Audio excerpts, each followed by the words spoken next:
Le Mashiach est un sujet qui intrigue tous les Juifs du monde depuis la nuit des temps, depuis Moshe Rabbeinu. Le peuple juif se demande comment le Mashiach va se dévoiler. Est-ce qu'il a déjà commencé à se dévoiler? Est-ce qu'il veut se dévoiler?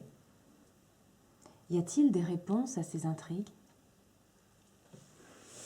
Voilà un sujet passionnant.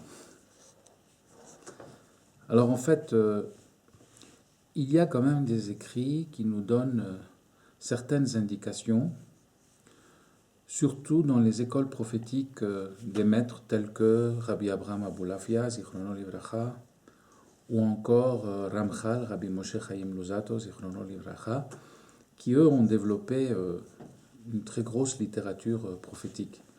Donc, on va faire un essai pour voir comment le Mashiach se dévoile. Alors, le Mashiach, lui, il ne savait pas qu'il allait être Mashiach. Ça, pour commencer. Dieu le surprend en lui insérant une âme venue de Chokhma, qui est un monde tout à fait à part et inconnu. C'est une vibration si forte qu'il croit mourir. Son corps commence à trembler de la tête aux pieds, de façon progressive, en commençant par la tête, et la chair de poule se prolonge vers le bas, membre à membre, jusqu'aux pieds, il en crie de peur. Bref, c'est comme si on lui faisait couler de l'huile sur sa peau, de haut en bas. Une huile qui le ravit et embrase tous ses sens. Il est oint. Mais il ne comprend pas ce qui se passe. De façon progressive, et depuis ce jour, sa personnalité change. Ses goûts, ses livres, ses amis, son caractère, tout change. Il ne peut plus se raser la barbe, une force occulte l'en empêche. Il connaît les secrets de la halacha et il l'applique à sa vie de tous les jours. Les choses mondaines l'ennuient. Il est attiré par la Kabbalah de façon irrésistible et il l'étudie comme un affamé pendant des années. Cette nouvelle âme qui l'habite lui permet de comprendre les secrets les plus profonds et les traduire dans un langage simple et accessible à tout le monde. Il connaît les plus grands maîtres de Torah et de Kabbalah du monde qui lui apprennent à méditer les noms de Dieu, donc les Yichudim. Et la connexion avec le Créateur s'établit dans ses méditations kabbalistiques.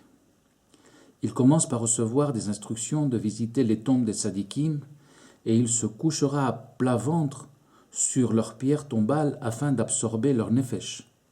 Aussi, il reçoit l'instruction de rentrer dans la caverne de Shimon HaTzadik, le dernier Kohen Gadol, pour recevoir la capacité d'avoir des visions prophétiques. Ensuite, Akadosh Baruch Hu lui donne une capacité exceptionnelle de percer dans les secrets, les sodot de la Torah. Il commence à enseigner d'abord à des Baalei Teshuvah, un petit groupe qui grandit à vue d'œil. Il passe des heures au mikvé pour méditer et connecter avec le Créateur. Les conversations avec le Créateur deviennent fluides. Il doit diffuser la sagesse du ciel au monde, seul moyen de rédemption. Son outil, sa parole et ses connaissances, Internet, YouTube, etc. La connaissance du ciel se propage. Les années passent. Un groupe d'élèves se consolide avec lesquels il développe un travail de réparation du monde spirituel. C'est la phase préalable à la Géoula. Puis vient la phase de sa vie où il découvre les pouvoirs que le Créateur lui a attribués. Pouvoir de guérison, pouvoir de contrôle des événements, pouvoir de faire descendre l'amour divin sur terre, toutes les souffrances prennent leur origine dans l'ignorance. Le Mashiach s'appelle Yinon, et il sait que la diffusion de la sagesse divine et des méditations kabbalistiques est son seul but et sa vraie mission. Depuis plusieurs années, il se prépare. Ensuite viendront se joindre à lui d'autres kabbalistes et finalement, les plus religieux, qui seront les plus réticents, le reconnaîtront.